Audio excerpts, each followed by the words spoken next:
I cannot believe what I am seeing right now as another report from Daily Faceoff indicates that Bill Guerin and Marco Rossi are no closer on an extension. One outlet, one writer suggests an insane wild trade involving a top prospect from the Montreal Canadiens. We have to break down the recent report from Daily Faceoff and what this crazy trade is, landing a right-hand shot defenseman to the Minnesota Wild. Kirk, I know Wild fans are split down the middle on this, but we're here to break it all down on this episode of Wild Digest. But guys, first of all, I want to say a huge thank you for getting us past 1,000 subscribers. It took us less than a week to go from 20 to 1,000 subscribers, but still over 90% of you are not subscribed. I don't know how that's possible. You guys are supporting like crazy, but there's still a ton of you who haven't hit that button. But thank you so much for bringing us here. There's a lot more to come. Kirk, let's dive into this, and I want to start with the recent Daily Faceoff report here to start us off here. They say, according to sources, there has been no advancements in contract talks with Rossi, who's set to become an RFA. While the team still likes Rossi as a player, is open to bringing him back,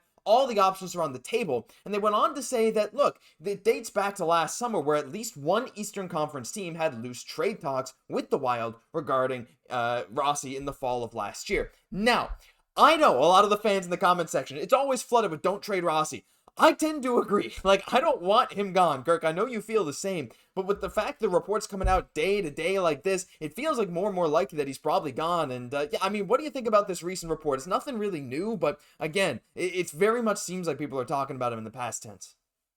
Yeah, like you said, we're hearing so many rumors and reports about a Rossi trade and where it might go, and people are even saying, Michael Russo included, that it's almost an 80% chance that it's likely to happen. And like you said, we've been hearing for this about a long time, but I feel like the Montreal Canadiens are the team that we've been hearing about for the longest. They've always seemed to be linked to at least Marco Rossi, some of these younger guys in the Western Conference, but Marco Rossi, for the Wild at least, has been the biggest. And when we look at the depth down in the Montreal Canadiens, they're a pretty small team, but they're also in a spot where they're looking to add young and keep getting younger. And Marco Rossi fits that bill for them. And of course, when we're looking at what we've been getting back in David Reinbacher, his stats, his potential, everything. There are some things there that don't make sense. Now, he's a very good player. Don't get me wrong. But for the Minnesota Wild right now, the way that they're built, the way that they're kind of scheming things for the next few seasons, it still is on the fence a bit for me about, first of all, the Marco Rossi trade, but also the idea of this trade to Montreal. Yeah, exactly. And like Reinbacher is your former 5th overall pick, looks great. Has had some injuries throughout his development, some coaches coming in and out when he was in Cloton. So he's an interesting name, and this comes from Hockey Wilderness, and this will be linked down below. Go take a look at this. Look, he's 6'3", 207, mixed between Jared Spurgeon and Brock Faber, which is a fairly apt comparison. Look, has the size Guerin wants, while Martin St. Louis can show Rossi how to excel as a smaller player in the NHL. Perfect fit for both teams, and they go on to say the trading for Reinbacher gives Boyum a safety net, it gives you more long-term stability. With Zach Bogosian being near the end of his career, Reinbacher brings secondary puck skills and is an intelligent defensive player with a physical frame. So when we're talking about Reinbacher, the scouting reports bang on. As you may or may not know, I also cover the Montreal Canadiens. These are my two teams, so when I'm looking at these two teams in a trade possibility, I think Rossi makes sense for Montreal to go after. They're looking for a young 2C, and that's what Rossi kind of was, though he is small. Like you mentioned, Kirk, there's a lot of small players on Montreal, like Cole Caulfield, like Lane Hudson, like Brendan Gallagher. Adding another one like Rossi might not be ideal. But when we're talking about this from the Wild side, in terms of pure value and what you'd be getting back, I think this would be a fantastic deal. I think a nice young 20-year-old 6'3" defenseman in David Reinbacher, who's mobile, can play good defense, has good offensive upside, one of those guys that's just going to be very impactful. That makes sense. However, when you look at the actual fit down the right side, Kirk, I don't see where on earth he would fit into this depth chart. Bill Guerin has said they're pretty much set on defense. That's where I kind of draw the line here. As much as I like the value he theoretically would bring, I don't even know if he'd get enough ice time again, especially with Faber, Spurgeon. We got Bogosian for at least this year, but still guys like Jiricek and Spacek in the AHL. Yeah, like the depth that the Wild have is there, and it's a lot more than we need. And it would not surprise me at all if the Wild were to go out and make a trade, get rid of one of these defensemen here over the next season or so. So going and getting another, 5th overall pick, very, very talented right-hand defenseman, no doubt about that. The fit just doesn't seem right for the Minnesota Wild. And at this trade, it almost seems like the Minnesota Wild are trading just to get the trade done for Rossi while not going for the best available option. Now, Reinbacher on paper may be better than some other players, but the fit is also very important because we know that the Minnesota Wild are pretty shallow in the middle. And if you're getting rid of Rossi, what is going to be your likely at some point first line center if you were to keep him? you're going to be losing more and more down the middle, and you're losing an asset to be able to trade to get someone else to slot in down the middle. And it's going to be an issue if the Wild do continue to kind of theorize these trades with defensemen that they don't need.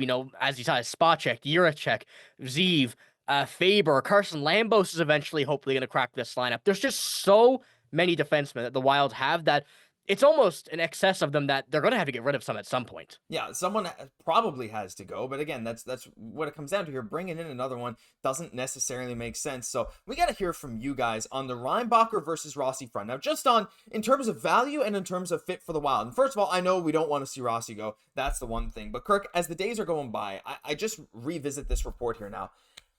Like, I'm starting to wonder, and I want to hear the comment section as well. What is the likelihood in your head at this point that a Rossi trade is going to happen? Because whether it's going to be for Reinbacher, I would say almost certainly not. There are some other names that we'll probably talk about in future videos. Like, we've heard Matias Maccelli's name thrown around there, Jetlachenko's name thrown around there. Again, that'll come in a different video with a bigger breakdown, but there's other bigger names big names that make sense.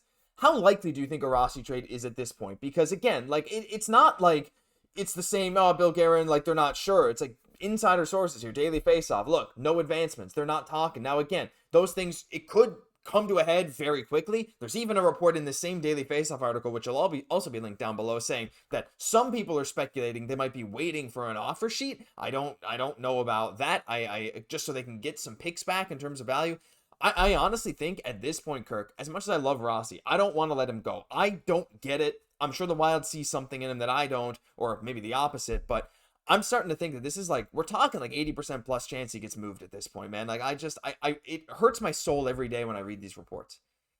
Yeah, it's really going up and down for me. I seem like we're like, example today, we were looking at this. I saw this trade with the Montreal Canadiens, but in that same search bar about, articles posted within hours of each other, you get the Philadelphia Flyers, Jetlachenko, you get the Utah Mammoths and Matias Maccelli. Like, so many people are theorizing this is going to happen. It just makes me feel more and more now, at least, that this is going to be coming at some point, because when we're looking at other, ideas that the Wild have and stuff that have come out and said they're going to be doing, Kirill Kaprizov may be the highest paid player in the NHL. And to do that, you really can't afford to give Marco Rossi a $6, $7, $8 million contract. So when it comes down to it, when it really comes down to the financial side of things, the Wild may actually need to move on from Rossi to make things better.